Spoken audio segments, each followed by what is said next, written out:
Летить галка через балку, літають чекрячі, молодая дівчинонька, ходить гаєм плаче, молодая дівчинонька, ходить гаєм плаче. Ми ж тільки з землі живемо, як куря, як порося, як це я вже ж така стара, що нічого, крім куряти, там кози не держу. Навіть козі треба зерна. А ті, що молодші, я пенсію отримую, а молодші ж і пенсії не отримують, і роботи немає в селі, то хазяйство держуть, то чим же його годувати? Отож, із землі все. І сіно, і зерно, і все.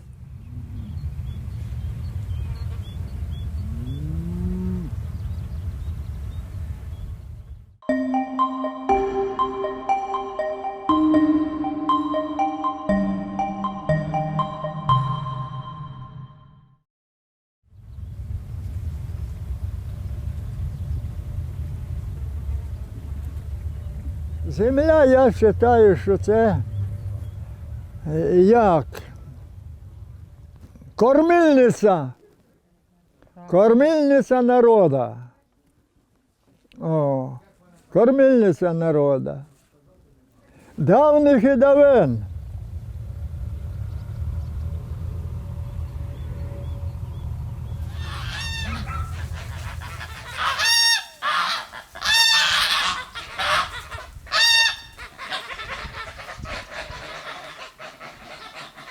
Город я не хочу в город. Село це красота, цвіточки, все, вийдеш, птичечки співають, земля. Земля це отак. Блаженство. Куди не кинеш оком. Дивіться, дівчатки, вийшов, ліс, що, не всім дано в городі жити, от і все. Село є село, ми, як ото кажуть, для села. Ось подивіться, яка красота.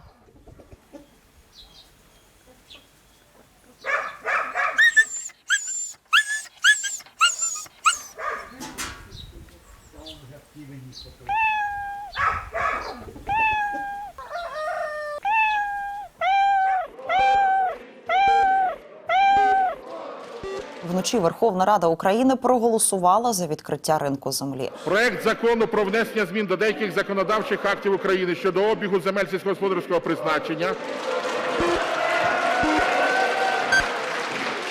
За 259 рішення прийнято. Країна повинна бути незалежною, чи васалом, чи колонією. Тільки народ має право ухвалювати такі рішення.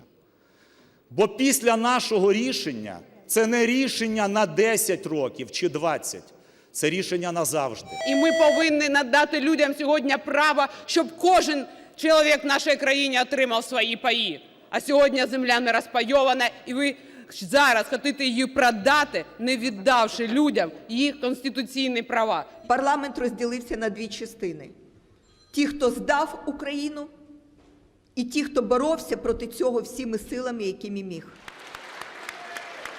Земельне питання в Україні завжди було дуже заполітизоване. Треба згадати, що Земельний кодекс 2002 року приймався також не в будівлі парламенту, а в Українському домі, тому що все блокували. Це історично складна тема для українців, на якій легко популяризувати опозиційним силам і лякати людей. Тому це перш за все про зміну, крок вперед з точки зору світосприйняття. І однозначно таку складну реформу неможливо проголосувати в класичному підході. Тому і були позачергові засідання, в тому числі нічні. Але це пов'язано знову ж з нашою культурною особливістю і цінністю землі для нашої нації. Свій магазин держимо. Продуктовий. Продуктовий магазин, така теплиця ще є. Теплицею мама займається. Магазин займає просто багато дуже времени, хазяйство заводить ніколи. Тьотя моя прикинула мамі 3 уток і селиха, прийшлося розводити. Ми лічно землею займатися не будемо. Якщо дадуть гідну ціну зразу за землю, то не бачу смисла. Ми вже обговорювали цей варіант, що ми б продали. Дочка хоче продавати землю, а в неї немає паю. А що вона продасть? Вона тільки від мене це унаслідує. А в мене землі теж немає, я її унаслідувала від чоловіка. І я не хочу продавати землю, поки в мене є діти. З 1 липня 2021 року вступає в дію ринок сільськогосподарських земель в Україні. Перший етап – це можливість купувати українцями, фізособами, до 100 гектарів земель. Що необхідно зробити для того, щоб це відбулося? Перше, законопроект вже прийнятий. І, в принципі, Україна і сьогодні готова до запуску ринку землі.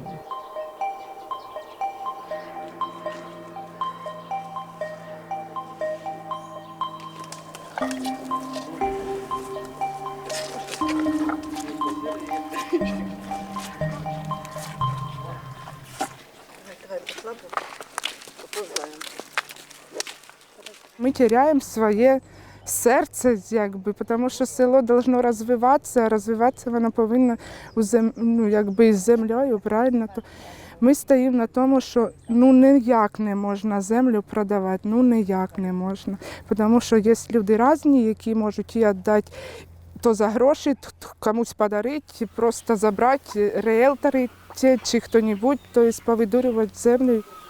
Селянин без землі не може існувати. Це основний засіб його виробництва і проживання, і таким чином. Ну, а те, що стосується вже власності на землю, це трошки інше вже питання. Ну, оскільки селяни не завжди були власниками своєї землі, і розвиток капіталізму вже в Європі підштовхував і Росію, підштовхував до того, що треба було щось міняти. І так, в 1861 році, після невдалої Кримської війни,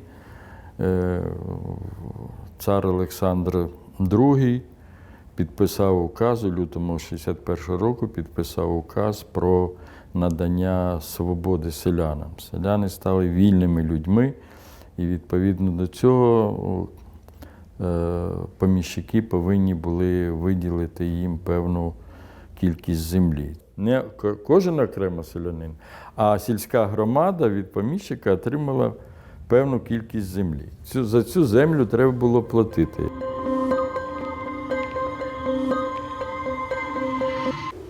Орендували ото, що село Морозівка, то там на Просяниківку ото дорога, а вправо лісосмуга.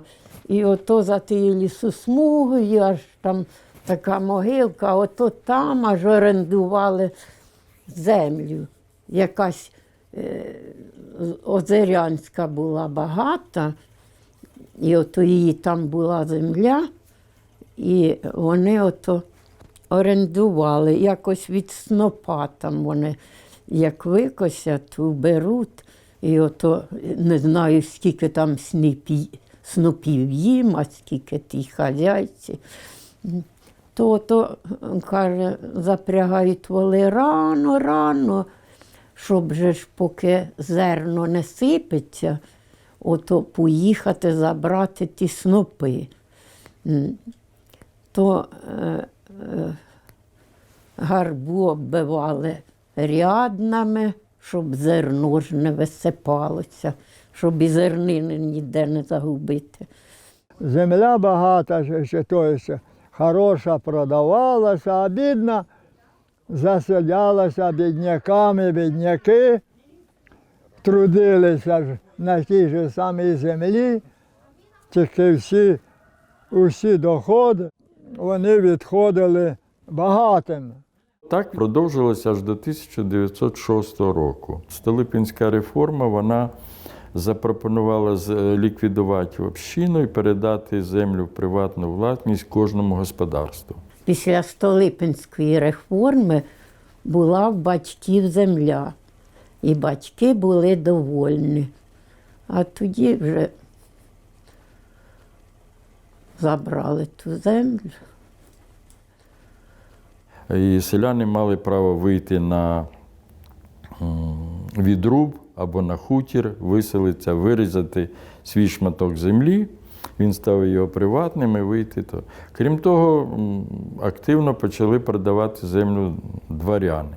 А вже 1917 року це все відбулося, коли відбулася революція, до влади прийшли більшовики.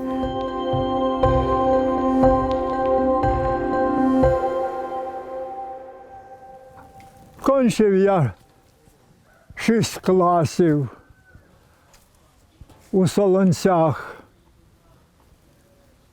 І зразу ж пішов у колгосп. Працював я на різних роботах.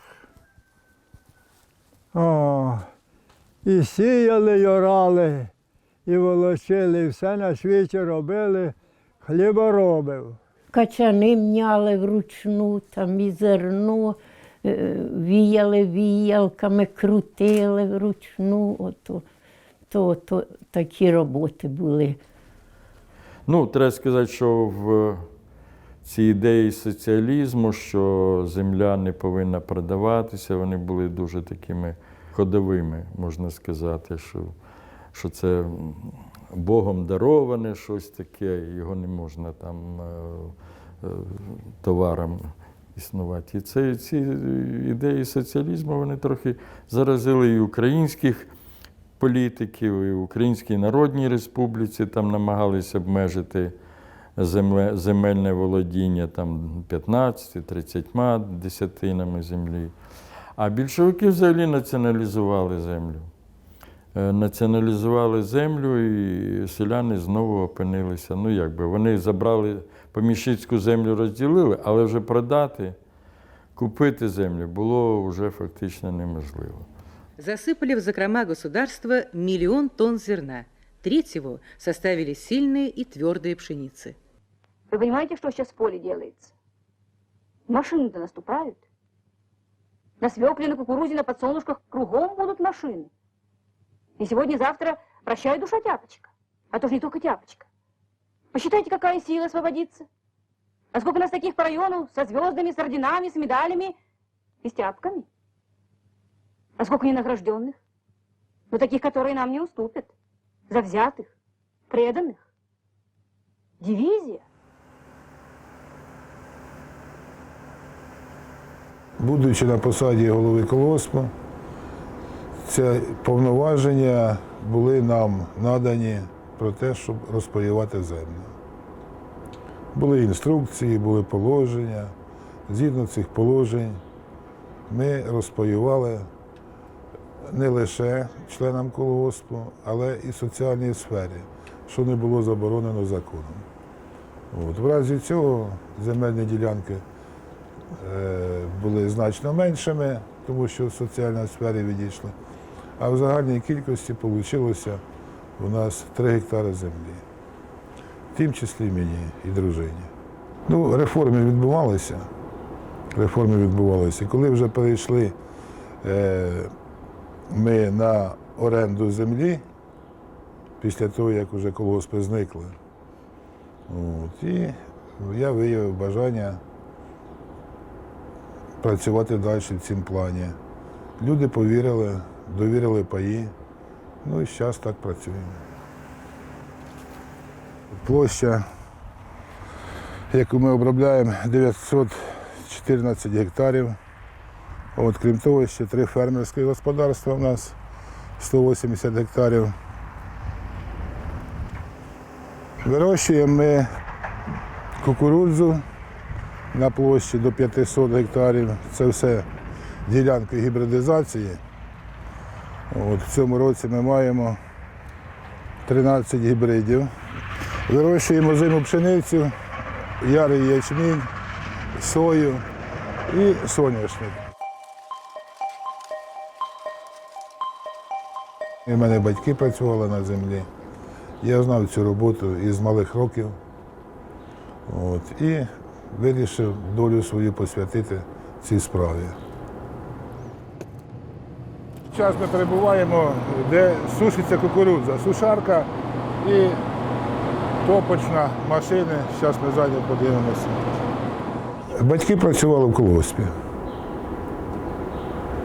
Працювали в колгоспі, і тому мені ця справа дуже знайома була, що ферма, що поле. І так прийшлося, що 45 років моя доля зв'язана з землею. Ця реформа не для селян, це не для нас. Це реформа для можновладців, для олігархів і так далі.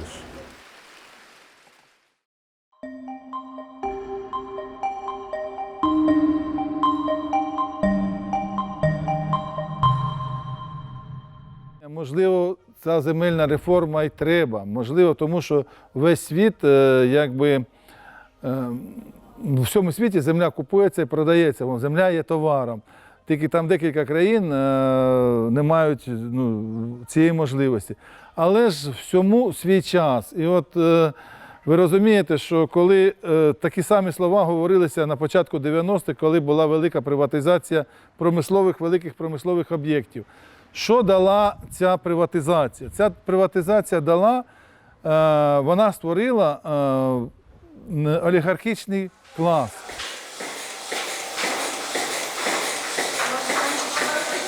Та я знаю, так я через що кажу, що...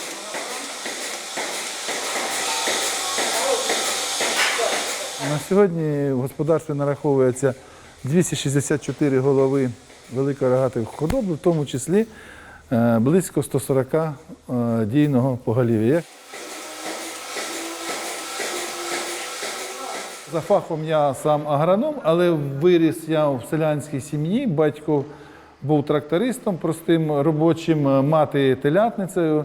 Весь час все моє життя пов'язане з тваринами, і тому я на сьогоднішній день, може, не стільки, воно може не оправдано десь у фінансовому плані, тому що тваринництво не таке рентабельне, як рослинництво. Це потребує дуже великої кількості залучення трудових ресурсів, дуже велика кількість залучення інвестицій.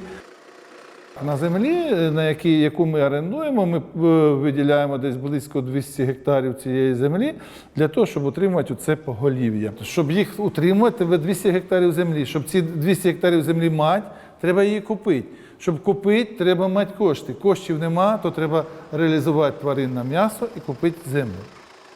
На 99%, на 98% можливо, люди не знають, яким чином вона буде впроваджуватися.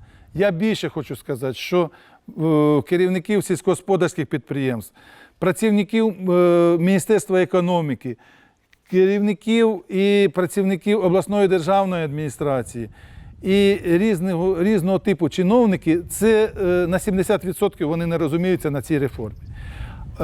Навіть самі основоположники, люди, які розробляли цю реформу, вони самі не розуміються достоменно, яким вона чином буде. Тому що цей закон був прийнятий, але щоб його запустити в дію, цей закон, треба до цього закону, я напевно не помилюся, якщо скажу, що десятки підзаконних всяких актів.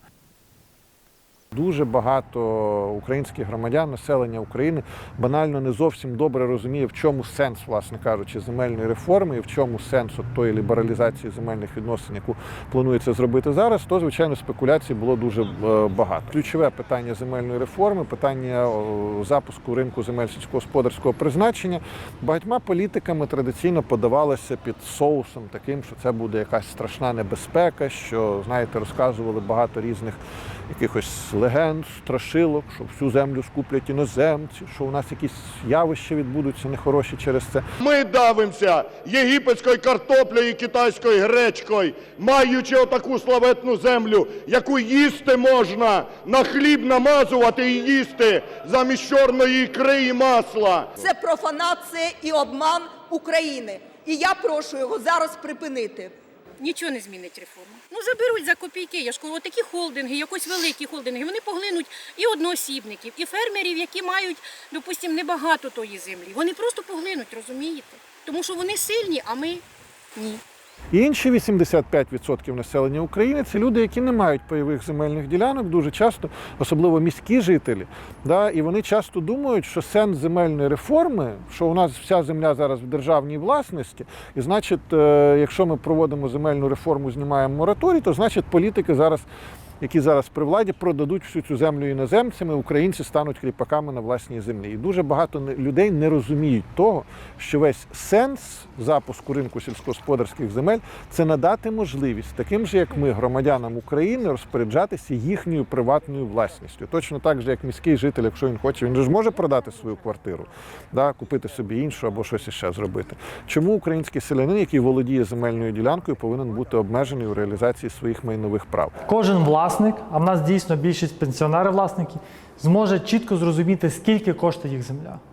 Що відкриється інформація, і кожен власник розумітиме, моя земля, мій пай коштує скільки-то десятків тисяч гривень. Зараз цього немає. Друге, фактично кожен власник отримує можливість чи далі здавати в оренду, отримувати щороку, чи продати ці кошти, використати, чи започаткувати свій бізнес, якщо є бажання, є ідея. Зараз цієї можливості теж немає. І третє, це міжнародний досвід, він в Україні повториться. Фактично з відкриттям ринку землі кожен власник стане багатшим, тому що з відкриттям вартість ресурсу зростає.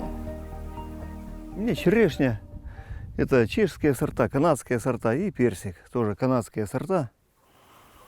Персик хороший. Земля, она является товаром. Почему я так говорю? Потому что, есть люди, которые уже не молодые, скажем так.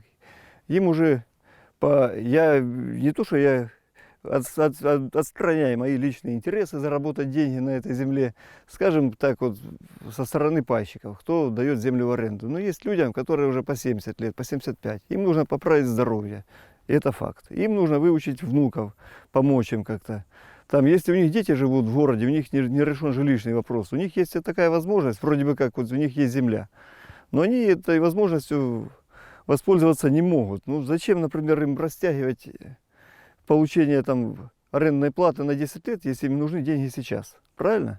Это одна сторона медали. А другая сторона этой медали, то, что у нас все, кто работает на земле, 80%, не имеют возможности эту землю купить.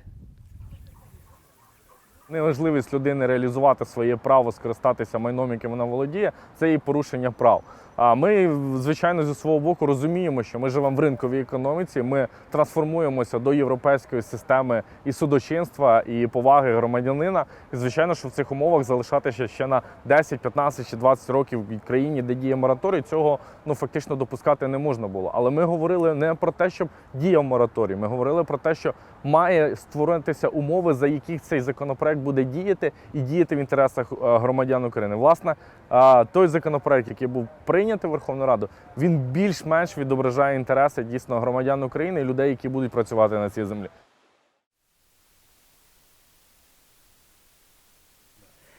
Я живу в селі одна, щоб ви знали.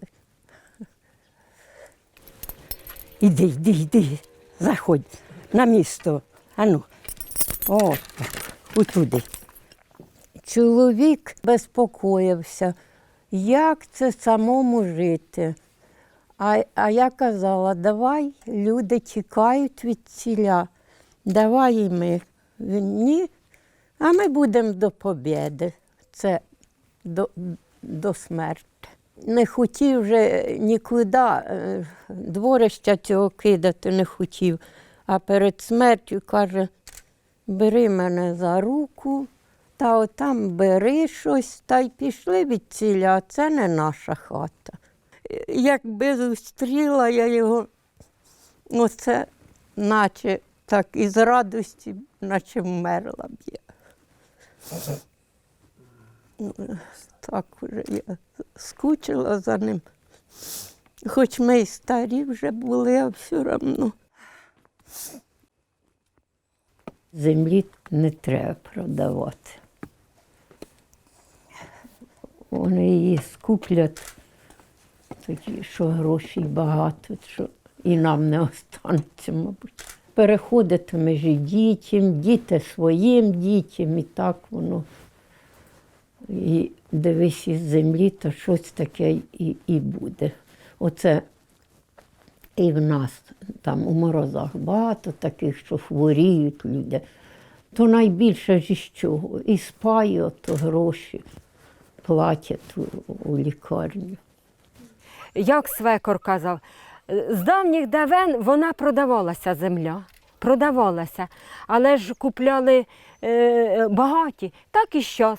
В кого гроші є, той землю купе, якщо, як то кажуть, за даром. Але ж вона не скільки прибутки дає, як вони заплатять. Для одних людей це буде добре, якась копійка буде, а для других це буде погано. Але ж люди продаватимуть.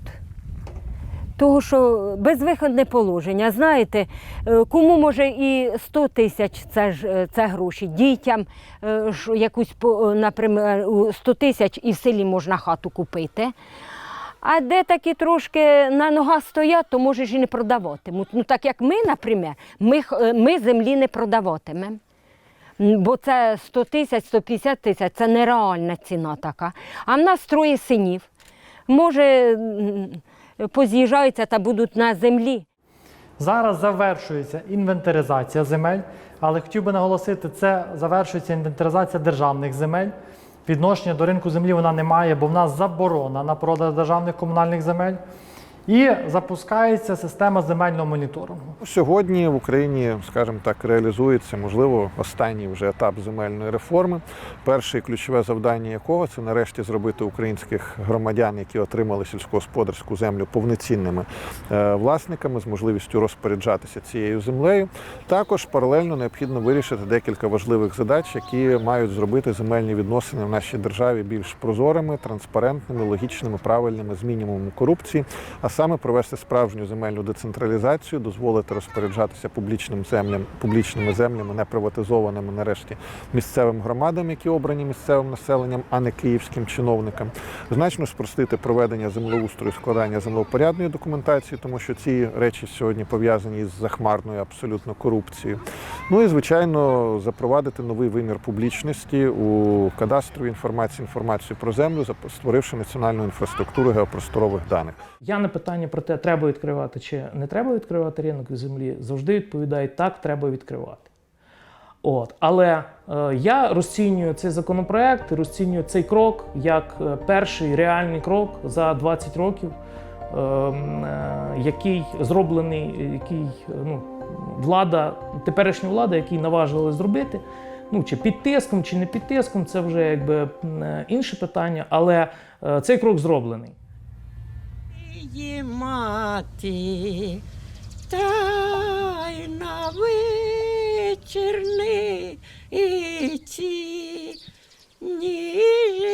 ніже жати, жита жати, ні льону брати, ні на вечірниці,